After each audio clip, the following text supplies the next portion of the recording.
Well, I was thinking about, your one of the things that you did other than like catch rum runners, right? Was Well, that was the big thing back in those days. it wasn't in the drugs 50 so from- much as Yeah, I was on the ship from 54 to 59, 1954 to 1959. uh-huh. And we didn't have the drug traffic like they do nowadays and in the thing.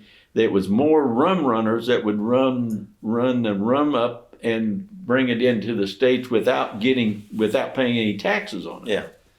And we would go out and chase them, or we were an air and sea rescue unit too. Right. So if a plane went down, we had to go out and search with it no matter what. And out of the 4 years that I was on that ship, we never picked up one body out of all the plane wrecks that we went on. We found oil slicks, we found a few items, but you don't find nothing, hardly anything at all. Yeah.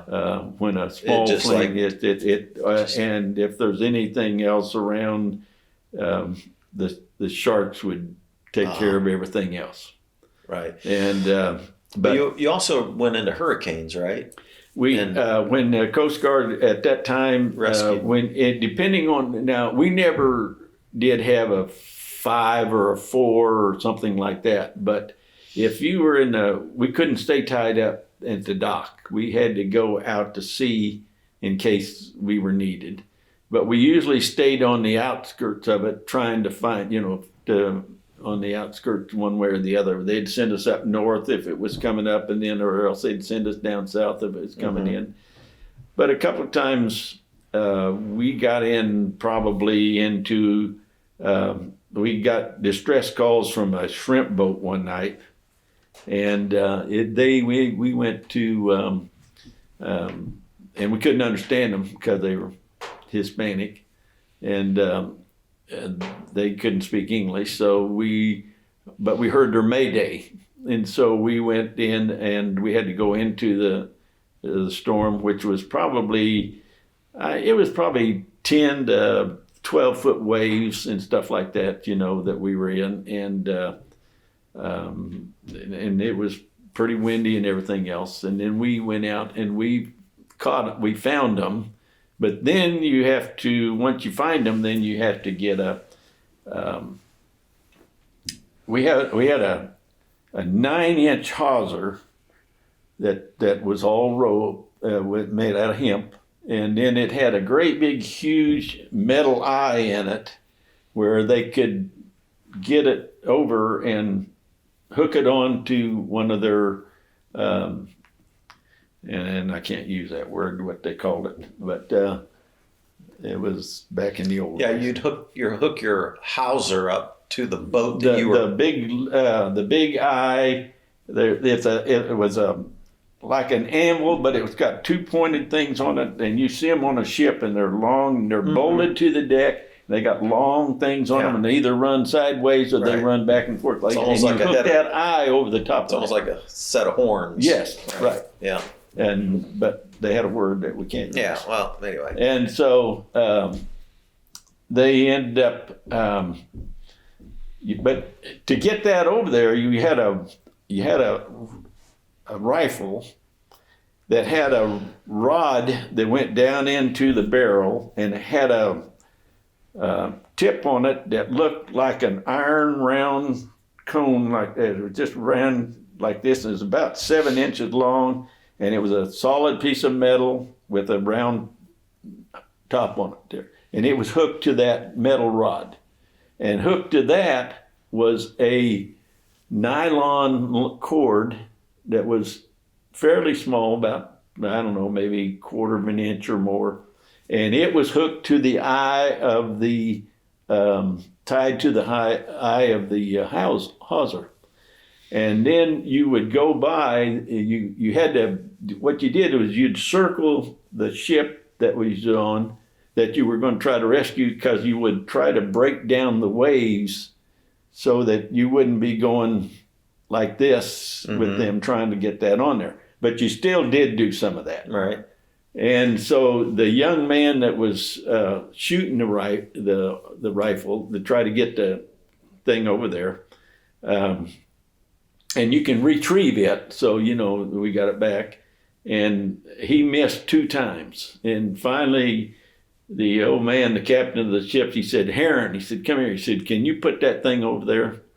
And these guys were inside their cabin where the wheel is, the steering wheel, and it was glass in front. Mm-hmm. And so I told him, I said, well, Captain, I'll just do the best job I can. He said, okay. And so I went out there on the deck out there where you get wet and everything else, and that's where the blinker light was and everything else, and which I had to learn to do those, and which I wasn't very good at, but because by then we had radios. And so I was sitting there, and so we come by real close this time. The old man brought her real close, and I fired that sucker off, and it went right through that front window on that thing, and they scattered out of there. Like right through the captain's cabin? Went right through the glass on the front of where the steering wheel was. That was the only dry place they had. And it wasn't dry after that. And that thing went right through that window, and the old man said, good shot. Just as deadpan as you could imagine. And he said that but I'm telling you right now, there was only 3 guys on that shrimp boat, and those guys pulled that 9-inch hawser through that water. And I mean, when you're scared, you can do a lot more than you think you can. Mm. And they hooked that baby on, and then when you're in a hurricane, it goes counterclockwise.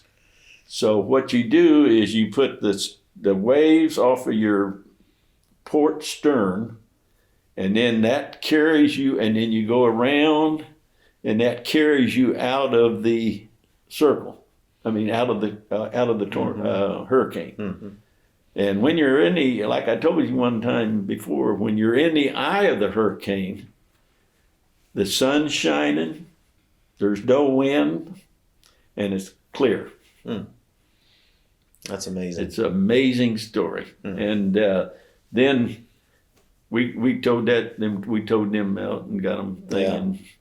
Then so it'd been fun to hear what they had to say about that. Whatever they said, we had one guy that could speak a little Spanish, and what they wanted immediately was coffee and something to eat. Coffee was their main thing.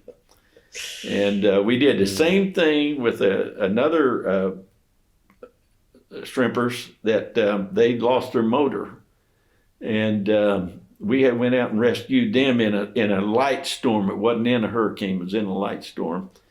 And they were the thing about this one is they were from the islands off of South Carolina, and they're called Geechees. Mm. And they speak a different language than it's an old time, I think, English language. I've heard that because when I was out there. And we can't understand them. No, we picked them up, and they were soaking wet, and they had actually tore up some of the deck and was burning it to keep warm because it was cold. And we saw that one of the guys that was up in the crow's nest, that was one thing I never did tell you. I only went up there once, and they never got me back up there again because I got scared, and I hung on. The chief had to come up and get me down. Mm. And but I made that, and he saw a fire, and he said, I see a fire. And they said, you can't see no fire out here. He said, yeah, I do. And we went over there, and that was them, and we picked them up. And we couldn't talk, and we had one guy, that same engineman that made me wash off my tattoo every day. Mm-hmm. He was from either North Carolina or South Carolina. I don't know which one it is, but he could understand just a tad bit of it. And the first thing those guys wanted, they wanted all the coffee they could drink, as strong as they could make it. We could make it.